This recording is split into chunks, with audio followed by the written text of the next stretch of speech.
1738년 한양 도성에서 거대한 얼음 창고의 문이 열렸습니다. 한여름에 뙤약볕이 대지를 뜨겁게 달구던 6월의 어느 날이었습니다. 도성 안의 사람들은 부채질하며 더위를 쫓고 있었지만 임금이 머무는 궁궐의 분위기는 사뭇 달랐습니다. 바로 겨울 내내 정성껏 보관해온 얼음이 세상 밖으로 나오는 날이었기 때문입니다. 냉장고도 전기조차 없던 시대에 어떻게 한여름까지 얼음이 녹지 않고 남아있을 수 있었을까요? 당시 사람들에게 얼음은 단순한 차가운 덩어리가 아니었습니다. 그것은 권력이었고 과학이었으며 백성들의 피땀 어린 노고의 결정체였습니다.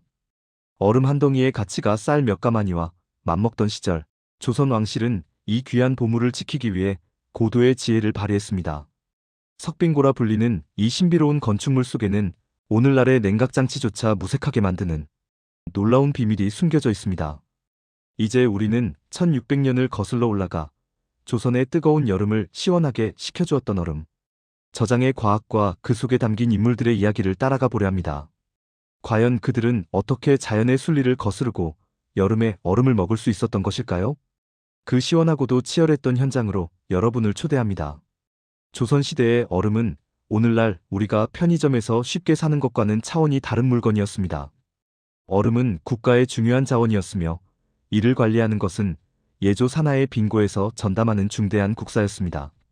한양의 저작거리에서 두 상인이 이야기를 나누고 있었습니다. 찌는 듯한 더위 속에서 땀을 닦던 상인이 궁궐로 향하는 얼음 수레를 바라보며 말했습니다.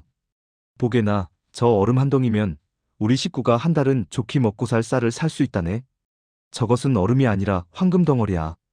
옆에 있던 상인은 부러운 듯 침을 삼키며 수레의 뒷모습을 한참이나 지켜보았습니다. 실제로 얼음은 왕실의 제례를 지내거나 왕실 어른들의 음식을 신선하게 보관할 때, 그리고 공신들에게 하사품으로 내려줄 때만 사용되었습니다. 영조는 고민에 빠졌습니다. 가뭄과 더위가 심해질수록 백성들의 고통은 커져만 갔습니다. 환자들에게 줄 약을 시원하게 보관해야 하는데 얼음의 양은 한정되어 있었습니다. 왕은 이 귀한 얼음을 어떻게 하면 더 효율적으로 관리하고 나누어 줄 수 있을지 밤잠을 설쳤습니다. 당시 얼음 한 덩이를 얻기 위해서는 수많은 백성이 겨울철 꽁꽁 얼어붙은 한강에서 얼음을 채취해야 했습니다. 이를 채빙이라고 불렀는데 이는 목숨을 건 위험한 작업이었습니다. 두꺼운 얼음을 깨뜨려 규격에 맞게 자르고 그것을 지게에 져서 언덕 위 빙고까지 나르는 과정은 그야말로 고역이었습니다. 영조의 배려심은 깊었습니다. 하지만 동시에 영조는 냉철한 통치자이기도 했습니다. 얼음은 권위를 세우는 수단이었습니다. 반사빙이라 불리는 얼음 하사는 신하들에게 내리는 최고의 포상이었으며 이를 통해 왕은 신하들의 충성을 이끌어냈습니다. 얼음이 녹아 없어지는 속도만큼이나 왕의 고민도 깊어질 수밖에 없었죠. 얼음을 저장하기 위한 첫 단계는 엄동설안의 추위 속에서 시작되었습니다. 1739년 정월, 꽁꽁 얼어붙은 한강 위에서 수천 명의 장정이 모였습니다. 빙고를 관리하는 관리가 호령했습니다. 얼음의 두께를 확인한 직후 관리는 채빙의 시작을 알렸습니다. 얼음 두께가 7치를 넘었으니 지금 바로 작업을 시작하라. 한치의 오차도 없어야 한다. 장정들은 일제히 톱과 갈고리를 들고 얼음판 위로 뛰어들었습니다. 얼음은 보통 가로 40cm, 세로 60cm 정도의 크기로 일정하게 잘라야 했습니다. 그래야만 석빙고 안에 차곡차곡 쌓았을 때 빈틈이 생기지 않고 냉기를 오랫동안 보존할 수 있었기 때문이죠. 채빙에 동원된 한 백성은 두려움을 느꼈습니다. 차가운 강물에 발이 빠지기라도 하면 목숨을 잃을 수도 있었습니다. 하지만 가족들을 먹여 살리기 위해 지급되는 쌀을 생각하며 백성은 시린 손을 입김으로 녹이며 다시 톱을 잡았습니다. 백성에게 얼음은 시원한 청량감이 아니라 치열한 생존의 무게였습니다. 이들은 알지 못했습니다. 자신들이 정성껏 잘라낸 이 얼음 조각들이 수개월 뒤 누군가의 목숨을 살리는 약이 되고 누군가에게는 최고의 사치가 될 것이라는 사실을 말입니다. 얼음은 그렇게 겨울의 한복판에서 인간의 노동력을 빌려 석빙고라는 거대한 무덤 속으로 들어갔습니다. 채취된 얼음은 우차에 실려 즉시 빙고로 옮겨졌습니다. 태양빛이 닿기 전에 그 차가운 기운이 조금이라도 사라지기 전에 서둘러야 했습니다. 한강변에 위치한 동빙고와 서빙고는 이 시기 가장 활발하게 움직이는 곳이었습니다. 이제 얼음이 보관되는 석빙고 내부를 들여다볼 차례입니다. 석빙고는 단순히 돌로 만든 창고가 아닙니다. 그 안에는 현대의 연력학 원리가 고스란히 담겨 있습니다. 석빙고를 지은 건축장인이 제자에게 설명했습니다. 아치형 천장을 완성하며 장인은 돌의 배치를 가리켰습니다. 이 천장의 모양을 보거라. 열기는 위로 올라가는 법이니 이렇게 아치형으로 만들고 구멍을 내야 뜨거운 공기가 밖으로 빠져나갈 수 있는 것이야. 제자는 스승의 가르침을 잊지 않으려는 듯 연신 고개를 끄덕였습니다. 석빙고의 천장은 3개 혹은 4개의 아치형 구조로 되어 있습니다. 이 아치 사이에는 환기구가 뚫려 있어 내부의 더운 공기가 외부로 원활하게 배출되도록 설계되었습니다. 조선의 장인들은 위대했습니다. 장인들은 공기의 흐름을 완벽히 이해하고 있었습니다. 바닥은 경사지게 만들어 얼음이 녹아 생긴 물이 즉시 밖으로 빠져나가게 했습니다. 물이 고여 있으면 얼음이 더 빨리 녹는다는 사실을 경험으로 알고 있었기 때문입니다. 건축장인은 자부심을 느꼈습니다. 자신이 만든 이 공간이 자연의 섭리를 거스르는 유일한 장소라는 사실이 자랑스러웠습니다.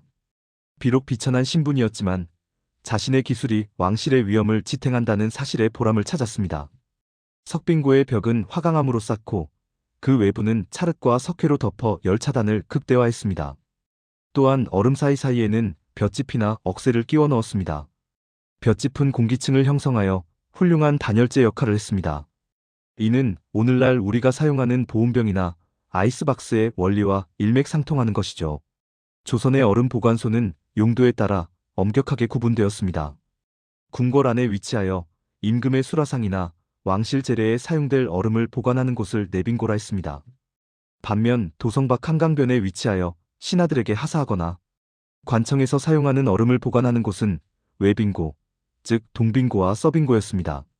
내빙고를 관리하는 관원이 신하에게 보고했습니다. 상한 얼음이 없는지 확인한 후에 보고였습니다. 전하, 올해 내빙고의 얼음 상태는 매우 양호합니다. 여름 재래에 쓰기에 부족함이 없을 것이옵니다. 보고를 받은 신하는 안도의 한숨을 내쉬며 장부에 기록을 남겼습니다.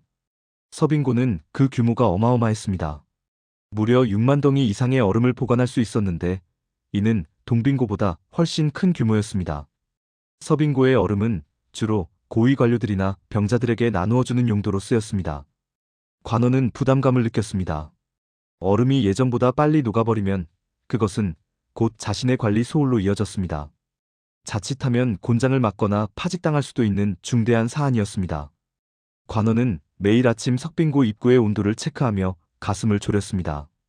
신분제도는 얼음에도 존재했습니다. 가장 투명하고 단단한 얼음은 내빙고로 향했고 그보다 못한 것들이 서빙고로 갔습니다. 하지만 그 시원한 만큼은 신분의 차이를 가리지 않았습니다. 죽어가는 환자의 입술을 적셔주는 얼음 한 조각은 왕이 먹는 그것보다 훨씬 더 값진 가치를 지니고 있었습니다. 석빙고의 문이 굳게 닫혀 있다고 해서 모든 일이 끝난 것은 아니었습니다. 오히려 얼음이 저장된 순간부터 빙고를 관리하는 관리들의 진정한 전쟁이 시작되었습니다. 조선 왕조는 얼음 한 덩이의 가치를 엄격하게 따졌으며 이를 관리하는 데 소홀함이 없도록 매우 엄한 규율을 적용했습니다. 1740년 7월 한양 서빙고 앞에서 한바탕 소동이 벌어졌습니다. 빙고를 총괄하는 제조가 하급관리인 별검을 불러 세우고 호통을 쳤습니다. 정기검사 도중 얼음의 양이 장부에 적힌 것보다 눈에 띄게 줄어든 것을 발견한 직후였습니다. 별검, 이 일을 어찌 설명할 텐가? 장부에는 500덩이라 적혀 있는데 어찌하여 남은 것은 400덩이뿐이란 말이냐? 임금의 명을 어기고 얼음을 빼돌린 것이냐? 아니면 관리가 소홀하여 녹여버린 것이냐? 별검은 사색이 되어 바닥에 엎드렸습니다. 땀이 비오듯 흘렀지만 감히 닦을 엄두조차 내지 못했습니다. 당시 법전에 따르면 빙고의 얼음이 예전보다 많이 녹거나 관리에 허점이 생기면 담당 관리는 파직은 물론이고 유배형에 처해질 수도 있었습니다. 심한 경우에는 장형, 즉 곤장을 맞아야 했기에 관리들은 밤낮으로 석빙고 주변을 순찰하며 기온 변화에 민감하게 반응했습니다. 별검은 극심한 공포를 느꼈습니다. 자신은 결코 얼음을 빼돌리지 않았습니다. 하지만 올여름 유독 기온이 높았던 탓에 단열재로 채워넣은 볏짚 사이로 열기가 스며든 것이 분명했습니다. 별검은 자신의 목숨과도 같은 얼음이 물이 되어 흐르는 소리가 마치 사자의 발자국 소리처럼 들렸습니다. 별검의 공포는 결코 과한 것이 아니었습니다. 조선 왕실에서 얼음은 단순한 기호품이 아니라 통치체제의 안정을 상징하는 재화였기 때문입니다. 얼음이 부족하여 제례를 지내지 못하거나 병자들에게 나누어 줄 분량이 모자라게 되면 그것은 곧 왕의 덕이 부족하다는 비판으로 이어질 수 있었습니다. 따라서 관리들에게 내려지는 형벌은 얼음의 냉기보다 훨씬 더 차갑고 가혹했습니다. 제조는 다시금 단호하게 명령했습니다. 엎드려 있는 별검을 내려다보며 마지막 기회를 주듯 말했습니다. 당장 얼음 사이의 볏짚을 새로 보강하고 환기구의 상태를 점검하라. 만약 단 한 덩이라도 더 헛되이 사라진다면 내 놈의 목숨으로 그 차가움을 대신해야 할 것이다. 별검은 연신 머리를 조아리며 잽싸게 석빙고 안으로 달려들어갔습니다. 이처럼 엄격한 관리체계는 석빙고의 효율을 높이는 원동력이 되기도 했지만 동시에 실무자들에게는 엄청난 압박으로 작용했습니다. 얼음을 지키려는 일은 곧 자신의 목숨을 지키는 일과 다름없었죠. 하지만 이런 엄격함 속에서도 사람의 욕심은 고개를 들기 마련이었습니다. 한 권세 있는 집안의 하인은 은밀한 생각을 품었습니다. 주인 대감이 여름 내내 얼음을 찾으니 빙고 관리와 연줄을 대어 조금이라도 얼음을 빼돌릴 수 있다면 큰 상을 받을 것이라 믿었습니다. 하인은 어둠을 틈타 서빙고 주변을 서성이며 기회를 엿보았습니다. 하인의 행동은 어리석은 짓이었습니다.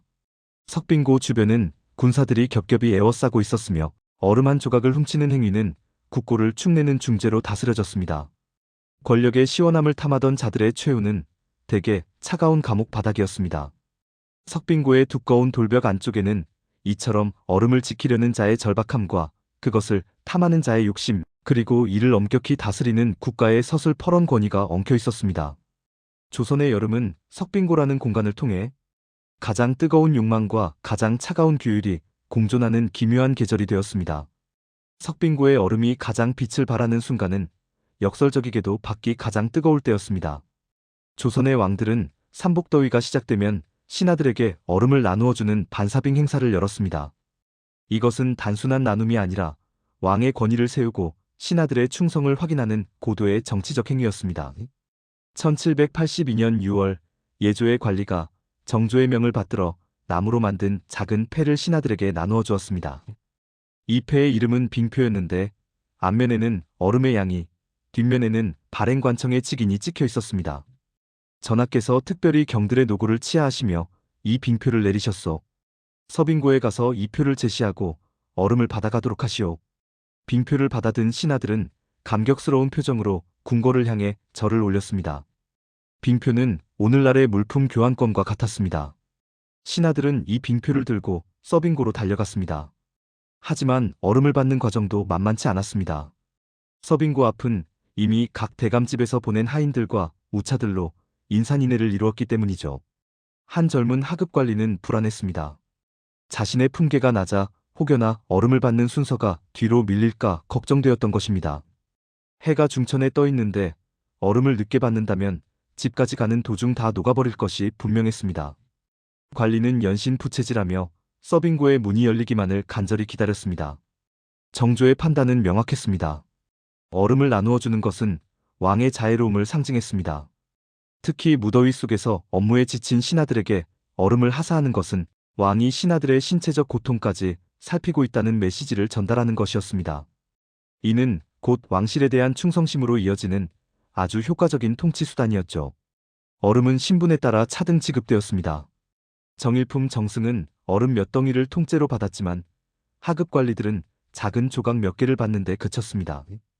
이 차가운 덩어리는 도성 안의 권력 지도를 그대로 반영하고 있었습니다. 정승의 집 하인이 큰 얼음 덩어리를 수레에 싣고 서둘러 길을 나섰습니다. 얼음이 녹지 않도록 두꺼운 가마니로 덮었지만 뜨거운 열기에 닿은 얼음은 쉴 새 없이 눈물을 흘리듯 물을 쏟아냈습니다. 길을 비켜라. 전하께서 내리신 얼음이시다. 녹기 전에 대감댁에 당도해야 하니 모두 물러나거라. 길을 가던 백성들은 수레에서 떨어지는 차가운 물방울을 부러운 눈으로 쳐다보며 길을 터주었습니다. 수레를 모는 하인은 자부심을 느꼈습니다. 자신이 모시는 주인이 왕의 총애를 받는다는 사실이 이 얼음 한 덩이로 증명되었기 때문입니다. 하인은 땀이 비오듯 흘렀지만 주인의 엄명을 받들어 단 1분이라도 빨리 도착하기 위해 채찍질을 멈추지 않았습니다. 반사빙의 혜택은 신하들에게만 국한되지 않았습니다. 왕은 때때로 활인서의 병자들이나 감옥에 갇힌 죄수들에게도 얼음을 내리라는 명을 내렸습니다. 이는 백성을 아끼는 마음의 실천이었습니다. 만물이 타들어가는 가뭄과 더위 속에서 가장 낮은 곳에 있는 자들에게 전달되는 얼음. 한 조각은 임금의 덕치가 온 나라에 미치고 있음을 알리는 가장 강력한 수단이었습니다. 조선의 얼음 정치는 참으로 세밀했습니다. 얼음은 단순히 열을 식히는 도구가 아니라 사회적 위계를 확인시키고 민심을 다독이는 차가운 보석이었습니다. 석빙고가 굳게 닫혀 있을 때는 얼음이 보물이었지만 문이 열리고 세상으로 흘러나오는 순간 그것은 조선이라는 국가를 지탱하는 질서 그 자체가 되었습니다. 1895년 개화의 물결이 일렁이던 한양 도성 한복판에 기괴한 서양 기계가 등장했습니다. 불을 떼지 않아도 겨울이 아니어도 얼음을 만들어내는 이 요술 같은 기계는 500년 왕조의 전통을 뿌리째 뒤흔들었습니다. 빙고를 지키던 늙은 관리는 멍하니 기계에서 쏟아지는 얼음을 바라보았습니다. 차가운 금속 상자에서 얼음 조각들이 쏟아져 나오자 관리는 허탈하게 말했습니다. 이토록 쉽게 얼음을 얻을 수 있다니 우리가 보낸 수많은 겨울의 땀방울은 대체 무엇이었단 말이오? 옆에 서 있던 동료는 아무런 대답도 하지 못했습니다. 시대가 변했음을 온몸으로 느끼고 있었죠. 기계식 냉각장치의 보급은 석빙고의 종말을 의미했습니다. 더 이상 백성들은 겨울 강바람을 맞으며 얼음을 깰 필요가 없었고 관리들은 얼음이 녹을까 노심초사하며 밤을 지새우지 않아도 되었습니다. 관리는 서글픔을 느꼈습니다. 수만 명 백성의 노고와 장인의 지혜가 담겼던 석빙고가 이제는 쓸모없는 돌덩이가 될지 모른다는 예감이 들었기 때문입니다. 500년 넘게 이어져 온 국가의 중대한 업무가 한순간에 낡은 과거의 유물로 전락했다는 사실을 받아들이기 힘들었습니다. 하지만 관리가 걱정했던 것과 달리 석빙고는 결코 헛된 유산이 아니었습니다. 비록 실질적인 얼음 창고로서의 기능은 멈추었지만 그것은 우리 조상들이 자연과 싸워 이기려 하지 않고 오히려 자연의 순리를 절묘하게 이용했던 지혜의 정수였습니다. 전기를 쓰지 않고도 태양의 열기를 이겨냈던 그 차가운 돌방 안에는 오늘날 우리가 되찾아야 할 환경에 대한 존중과 과학적 통찰이 고스란히 담겨 있습니다. 석빙고의 이야기를 통해 우리는 단순히 과거의 얼음 보관법을 배운 것이 아닙니다. 그것은 한정된 자원을 귀하게 여기고 가장 효율적인 방법으로 공동체를 위해 나누고자 했던 조상들의 치열한 삶의 기록입니다. 현대 사회에서도 우리는 지속 가능한 삶을 고민하고 있습니다.